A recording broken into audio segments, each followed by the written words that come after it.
ചക്കയപ്പം ഉണ്ടാക്കിയാലോ? അത് ഞാൻ അന്ന് വറുത്തി വെച്ച വറുത്തതിനകത്ത് കുറച്ച് എടുത്തിട്ടുണ്ട്. 2 ഗ്ലാസ് അരി കുതിർത്ത് അധികം വെള്ളമൊന്നും കൂട്ടാണ്ട് അരച്ച് വെച്ചത്. അധികം വെള്ളമുണ്ട്, കുറച്ച് വെള്ളം നനച്ച് അരച്ച് വെച്ചത്. അതിനോട് കുറച്ച് തേങ്ങ കൊത്ത് വെച്ചിട്ടുണ്ട്. അരി അരച്ചത് നമുക്ക് ഇതിൻ്റെ അകത്തേക്ക് ചക്കൻ്റെ അകത്തൊക്കെ ഒഴിച്ച് കൊടുക്കാം.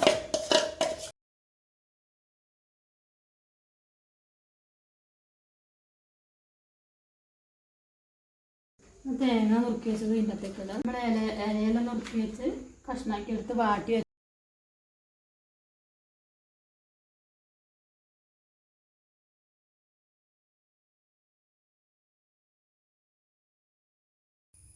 നമ്മൾ അപ്പെല്ലാം റെഡിയായി വെന്ത് പാകമായിട്ടുണ്ട്.